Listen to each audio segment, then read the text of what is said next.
warahmatullahi wabarakatuh. Selamat pagi, selamat siang, dan selamat malam untuk teman-teman semua. Selamat datang di video pendahuluan tutorial kelas mata kuliah manajemen keuangan.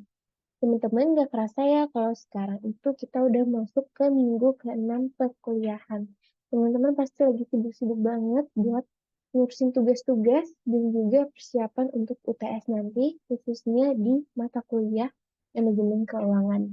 Karena lumayan banyak sih emang hitung-hitungannya, tapi teman-teman nggak usah resah, nggak usah bingung, karena di sini kita akan kupas bersama-sama materi-materi dari mata kuliah manajemen keuangan. Sebelum kita masuk ke materinya lebih lanjut gitu ya, kita harus tahu dulu dong manajemen keuangan itu apa. Terus kira-kira manajemen keuangan itu sama akuntansi itu bedanya apa gitu? Apakah beda? Apakah sama gitu ya? Nah, kita lanjut aja nih, manajemen keuangan versus akuntansi. Nah, teman-teman, kita kan sebelumnya di semester 2 udah pernah belajar nih akuntansi. Nah, akuntansi itu apa sih? Bedanya sama manajemen keuangan dan sebaliknya. Jadi, kalau misalnya akuntansi itu kita membuat laporan keuangan. Sedangkan kalau misalnya manajemen keuangan, itu kita menganalisis laporan keuangan tersebut. Karena kita sebagai lulusan manajemen bisnis diharapkan menjadi seorang manajer, di mana tugas utama seorang manajer itu adalah mengambil keputusan. Nah, dari menganalisis laporan keuangan ini, kita diharapkan bisa mengambil keputusan yang lebih baik untuk perusahaan. Kalau misalnya teman-teman mau tahu lebih lanjut, yuk ikutin aku, Sylvia Agustina, sebagai tutor di tutorial kelas mata kuliah manajemen keuangan untuk membahas materi-materi dari pertemuan pertama sampai pertemuan ke-6 nanti, yang pastinya bakal masuk di UTS. Kira-kira ada apa aja ya? Yuk kita langsung aja deh. Kita lihat ada materi apa aja. Nah, ini dia. Yang pertama itu ada prinsip manajemen keuangan. Teman-teman kira-kira masih ingat nggak prinsip-prinsip manajemen keuangan ada apa aja?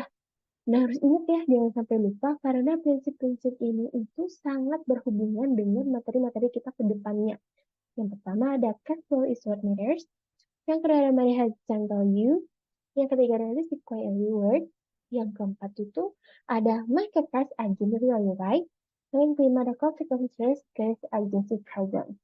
Nah, kira-kira apa aja sih artinya? Maksudnya tuh apa sih? Nanti kita akan pelajari ya.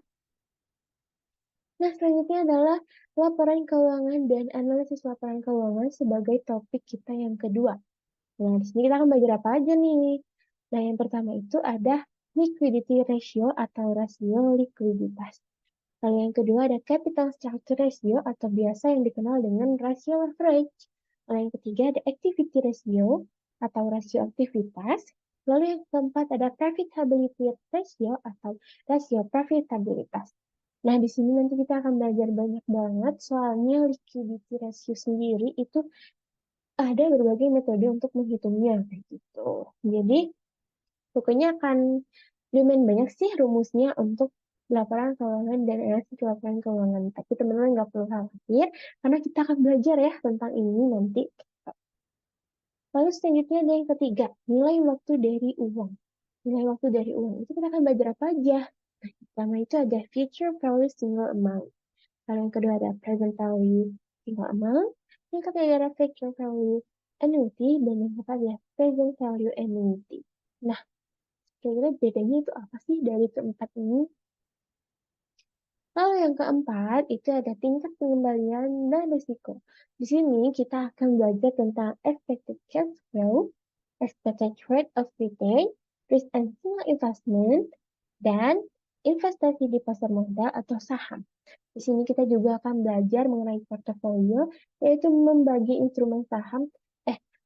saham ke dalam beberapa instrumen. Selanjutnya, kita akan belajar tentang penilaian saham. Penilaian saham itu apa sih? Jadi penilaian saham itu merupakan metode penghitungan nilai-nilai teoritis dari sebuah perusahaan dengan saham mereka. Tujuannya yaitu untuk memprediksi harga pasar di masa depan.